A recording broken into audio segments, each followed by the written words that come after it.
Bonjour et bienvenue sur la chaîne de Perspective Ennemie. Je suis content de vous voir en ce moment parce que je suis venu jusqu'en France. Vous pouvez le voir jusqu'ici avec la Tour Eiffel. La Tour Eiffel!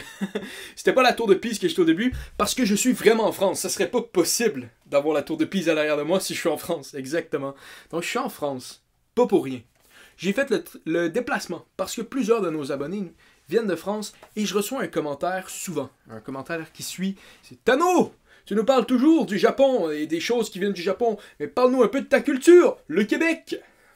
Exactement, donc je me suis dit de répondre à ce commentaire qui m'est arrivé souvent à chaque vidéo. C'est pas pantoute moi qui ai juste décidé par moi-même de parler d'un film québécois. Non. C'est vous qui l'avez demandé.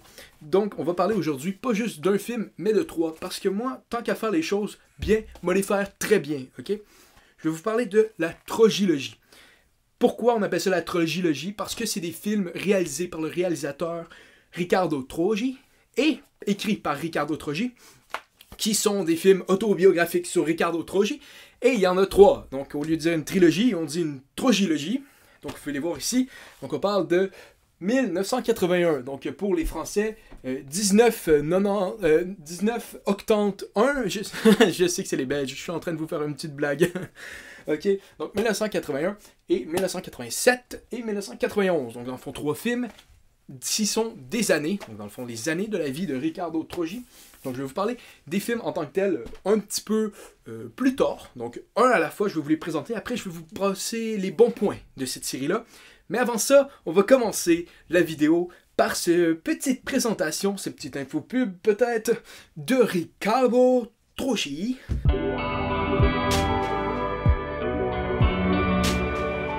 Donc, il y en a peut-être qui se disent que j'ai fait une erreur. Au lieu de dire Trogi, j'ai dit Trogi.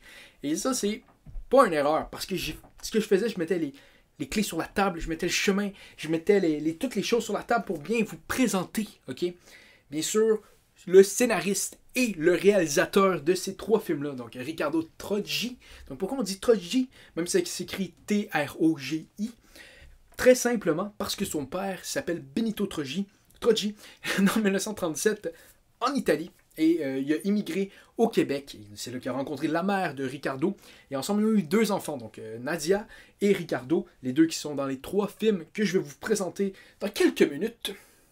Donc, Riccardo, il a grandi avec ses deux parents-là à partir de 1970 à Québec. Donc là, il y en a peut-être des Français qui ne savent pas trop, ils disent à Québec. Dans la province de Québec? Non, à Québec, la capitale de la province de Québec. Donc, c'est ça. Le Québec, c'est une province du Canada, et sa capitale, c'est Québec.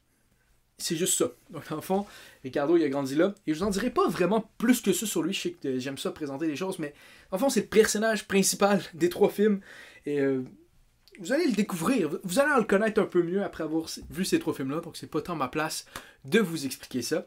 Donc, on va passer au premier film, dans le fond, qui est 1981.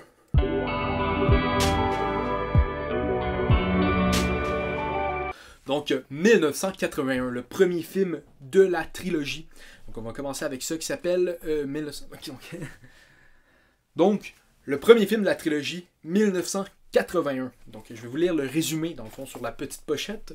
Et on en parlera un peu après. Donc, en 1981, j'avais 11 ans. Cette année-là, je suis devenu menteur pour sauver mon honneur. Donc, en fait, c'est un film que j'apprécie beaucoup. Donc, je l'avais vu à peu près dans les âges que Riccardo avait à ce moment-là. Peut-être même un peu plus jeune, parce que je pense que c'est sorti en 2008. J'avais 9 ans, 9-10 ans. Et moi, c'est un film que je m'identifie beaucoup avec. Et je vais vous expliquer pourquoi. Parce que c'est un film où vraiment on voit un jeune garçon, donc dans le fond de 11 ans, qui commence à mentir beaucoup pour il dit sauver son honneur, mais un peu pour tout, tu sais, parce que moi, je sais pas pour vous, je vais vous dire la vérité. À cet âge-là, je mentais tout le temps, et c'était juste de même. Je pense que quand j'étais plus jeune, je pense que tu comprends pas nécessairement l'impact que ça a de mentir aux personnes, tu sais. Tu penses que... Moi, je pensais en tout cas que c'était pas vraiment d'impact. Tu te fais pas prendre, personne te prend, parce que, en tant que tel, j'étais un enfant, et quand tu mens des adultes en enfant, il y en a souvent qui pensent même pas que tu peux être en train de leur mentir parce qu'ils sont comme « Ah, c'est un enfant, c'est un ange! » Et exactement, donc moi je me reconnais vraiment beaucoup dans ce film-là parce que je mentais plus à cet âge-là que je mens en ce moment. Et ça, je trouve que c'est super le fun. Et même, il y a une scène précisément que je trouve quand même très, très proche de moi en tant que tel. Il arrive puis il dit Hey maman, est-ce que je peux avoir de l'argent pendant qu'elle est au téléphone puis elle l'entend pas. Puis elle dit Vas-y, fait qu'il prend de l'argent dans sa sacoche en tant que tel. Donc c'est un peu un vol. Et moi, je me reconnais un peu là-dedans parce que moi, personnellement, à cet âge-là, je prenais les cartes iTunes qui restaient, j'achetais 2 chansons des Jonas Brothers, puis j'étais comme Hey, on passe à autre chose. Et exactement, je faisais juste ça, donc je trouve que c'est très intéressant de voir ça par rapport à ça. Et surtout, on le voit aussi qui suit Anne Tremblay. Donc, il change d'école. Et en arrivant à l'école, il voit cette fille-là, et il est un peu intéressé par elle. Puis, c'est un enfant, donc on peut s'attendre à des manières de vivre ça comme un enfant. Et à travers ça, il ment un peu jusqu'à temps que ça culmine à la fin et que ça y éclate tout d'en face. Donc ça, c'est super le fun à voir comme film. C'est très, très proche, je trouve, d'une réalité simple et enfantine avec des jokes un peu partout qui sont pas, tu sais, c'est pas au corps de tour, mais il y en a là-dedans. Donc c'est drôle, c'est touchant. Et c'est un peu tout ça par rapport au film 1981. Et c'est là qu'on se fait introduire donc, au personnage quand même très principal de la trilogie. Donc dans le fond, Ricardo. Et son père Benito Troggi et sa mère aussi, qu'on voit, donc qui appelle souvent l'hystérique. Donc vous allez pouvoir voir, ça se peut. Si vous êtes français, vous écoutez 1981, ça se peut que la première écoute, vous êtes comme Colin, je comprends rien quand elle parle. Et c'est possible, parce qu'elle va parler dans un ton un peu. Elle est tout le temps un peu sur le bord de péter une coche et sur le bord de plus être capable de respirer, toujours un peu trop. Donc, c'en est ça pour 1981. Donc, 1981, c'est l'année où on voit beaucoup de mensonges et moi, je trouve ça bien parce que je m'identifie un peu au personnage de Ricardo à ce moment-là de sa vie. Donc, 1987, là, on passe personnellement au plus faible de la trilogie. Sincèrement, c'est quand même un bon film, mais ça accote pas les deux autres. Donc, on parle ici de 1987. Donc, j'avais 17 ans cet été-là. J'ai renoué avec mon côté italien. Puis, j'avais les hormones dans le tapis en tabac. En tout cas. Okay? Donc, ça, c'est un film. Donc, dans le fond, c'est quand même très simple. C'est un film plus de secondaire. Donc, c'est sûr que cette fois-ci, il y a encore des moments très, très simples entre les personnages, très réels, comme dans 1981, donc la force un peu de Ricardo Troggi dans cette série-là où tous les moments tu sais que c'est arrivé pour de vrai, mais il y a un peu moins un vrai point au film. On s'entend dire que ce film-là, c'est beaucoup juste Ricardo qui est un cave tout le long, puis on voit pas réellement de conséquences. C'est pas le meilleur de la trilogie. Donc si vous voyez 1981, vous arrivez à 87, vous êtes comme j'arrêterai. Continuez jusqu'à 91, mais ça se peut aussi que 87 vous fasse pas le goût d'arrêter, mais c'est pas aussi fort que les deux autres parce que c'est un jeune adolescent qui fait des conneries et qui essaie juste de perdre sa virginité à la fin de son secondaire. Donc pour ceux qui savent pas, ceux en France, le secondaire c'est l'équivalent de, c'est juste avant d'arriver au cégep, donc ça vous aide pas plus. Hein. Je disais ça exactement parce que je savais que ça allait rien vous dire. C'est à 17 ans, c'est la fin du cycle. Je pense qu'en France, vous finissez peut-être à 18 ans le lycée ou je sais pas trop quoi. Bref, ok, il finit un équivalent genre de lycée. Donc il a fini cette étude-là, le secondaire, et là, c'est cet été-là, l'été après sa fin de son secondaire, où il est en relation avec une fille qui s'appelle Marie-Josée, et il essaie de perdre sa virginité. C'est le plus faible des trois, c'est quand même très bon comparé à n'importe quelle connerie d'à côté de films normalement à cet âge-là, mais il y a beaucoup de points un peu plus faibles. Donc dans le fond, c'est quoi les enjeux majeurs là-dessus? Il y a sa perte de virginité, il y a un peu son emploi parce que ses parents veulent qu'il travaille cet été-là, et c'est pas mal ça. Il y a aussi sa relation avec ses amis qui est quand même très intéressant. Je pense que de tous les films, 1981 c'est très axé sur lui et il y a des mensonges et tout, mais 1987 c'est celui où les personnages, son groupe d'amis dans le fond, est plus fort. Donc dans le fond 1981 c'est un peu en arrière-plan, ses amis, mais 1987 c'est à l'avant-plan et on s'entend dire que, pour ceux qui le connaissent pas, mais Pierre-Luc Funk, encore phénoménal, comme toujours. Donc c'est pas ça pour 1987. Je ferai pas une vidéo si c'est juste pour 1987, mais il est entouré de 2 chefs-d'œuvre, donc écoutez-le pareil, mais ceux-là, commencez pas par 87, mettons. 1991. Celui-là, ok, je pense que c'est mon préféré des trois. Et c'est le dernier qui est sorti. Et je vais vous lire sur la pochette, la petite pochette, c'est quoi qui écrit. En 1991, j'avais 21 ans, j'ai suivi la femme de ma vie en Italie, puis comme d'habitude, ça a été compliqué. Donc dans le fond, ça c'est un film de voyage, en fond. Donc il part du Québec et il s'en va en Italie pour vivre certaines situations assez sympathiques. Donc là, encore là, on voit qu'il est dévoué pour Marie-Ève Bernard. Donc c'est pour elle qu'il va jusqu'en Italie. Et ça, c'est très... il y a beaucoup de monde qui ont vécu des situations un peu comme ça. Je sais que je vous ai dit par rapport à 1981, ça, je m'identifie beaucoup. 1991, un peu moins. Les sentiments en général, peut-être oui, mais pour le voyagement, non. Mais je sais que j'ai des amis qui ont dit qu'ils avaient fait la même chose, qui étaient allés dans les pays pour suivre des filles et qui s'identifiaient beaucoup à ça. Donc ça se peut que ça soit votre cas aussi. Dans le fond, celui-là, je trouve que c'est un excellent film. C'est définitivement, je pense, le plus drôle. Non, je pense. Oui, moi je pense qu'il est très drôle, 1991. Et il est très solide. C'est la culmination de tout ce qui a été bien fait dans les autres qui arrive à ce point-là, à maturité. Et on a un Ricardo Troggi, joué par Jean-Carl Boucher, je pense, qui est au sommet de son art. Et d'autres bonnes performances à travers le film. Mais le film, c'est lui qui va dans un pays, l'Italie, quand il parle pas vraiment italien et qui vit plusieurs choses comme la perte de son passeport et toutes ces choses. C'est quand même intéressant. Et moi, je dirais juste que dans toute la trilogie, je sais que pour 87, j'ai dit que ses amis, en tant que tel, son groupe d'amis, c'était le plat qui était le plus fort. Pour le groupe d'amis, oui. Mais je pense qu'il y a un personnage dans 1991 qui est peut-être mon préféré de la série, qui s'appelle Arturo. Donc quand vous allez voir ça, vous m'en reparlerez, mais c'est une espèce de gitan qui rencontre, puis c'est vraiment... Il va...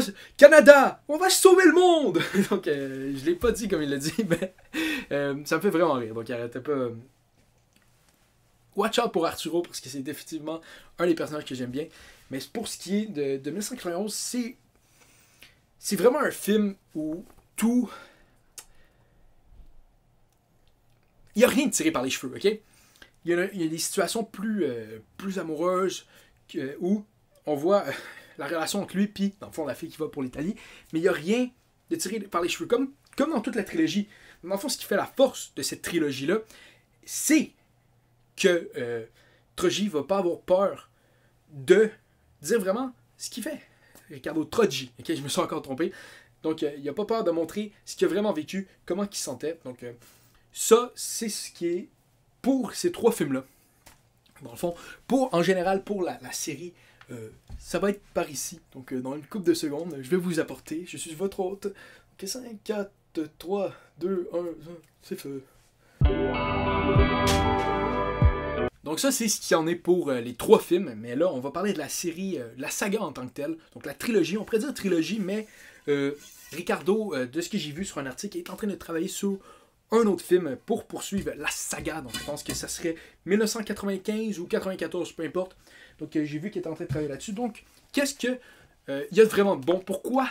Pourquoi regarder ces trois films-là quand t'es français, ou peu, même si t'es québécois. Si t'es québécois que tu les as pas vus, pourquoi les regarder? Parce que premièrement, c'est des films qui défient un peu les genres. Ça, je vais m'expliquer.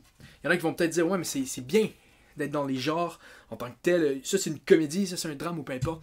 Et moi, je suis pas nécessairement de cette style-là. Je sais qu'il y a du monde qui aime ça. Tu sais le genre que tu as en ce moment. Tu dis, ok, je vais me faire une comédie, je vais écouter une comédie là, puis c'est ça que ça va être.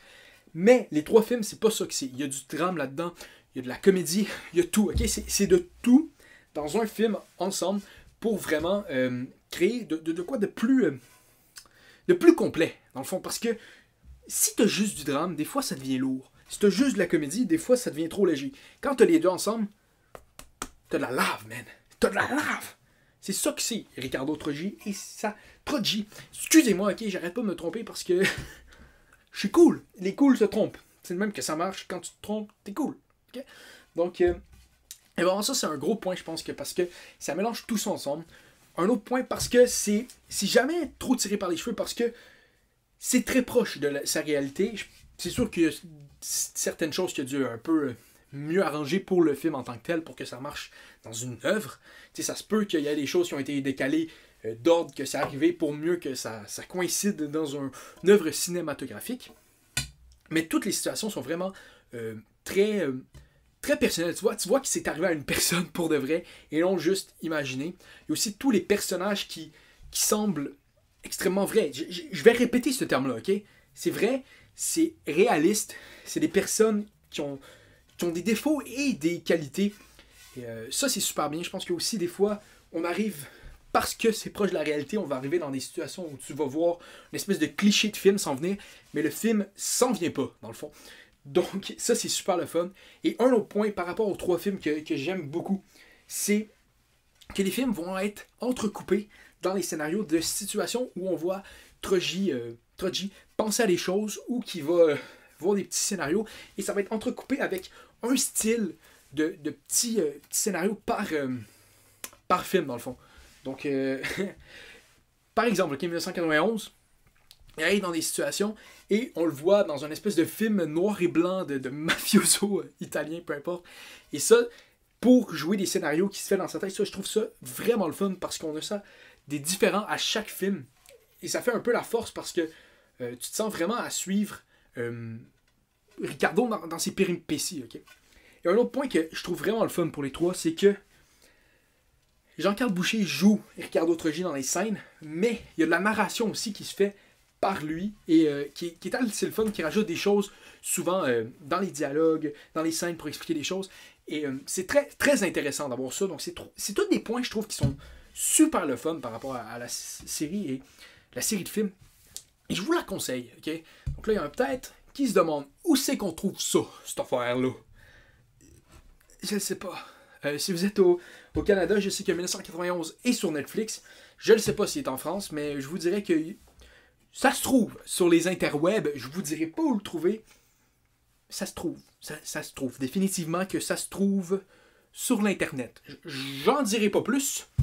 Mais non, c'était pas mal ça. Donc, si vous avez aimé un peu ma présentation d'un film comme ci, donc de 3 films québécois, dites-le, ça se peut que je vous en présente d'autres. Ou si vous voulez que je vous parle de films français que j'aime bien, donc on pourrait faire ça un peu, parce qu'il y a une couple de films français que j'ai bien apprécié dans ma vie. Donc, on pourra en parler. Donc, je trouve que ce serait le fun. Donc, parlez-nous dans les commentaires. Si jamais vous avez des suggestions de films, de séries, peu importe, japonaises, françaises, québécoises, faites-vous aller, russes, américaine, peu importe. Si vous avez des suggestions, dites-le sur la chaîne et on essaiera de regarder ça pour vous fournir une belle vidéo comme celle-ci où on essaye... exactement. On va arrêter de tourner autour du pot. Abonne-toi!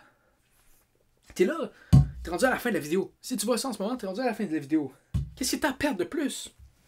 T'as déjà perdu 15 minutes. C'est pas plus. Tu vas me dire que c'est pas assez pour mériter de faire un petit clic? Ok.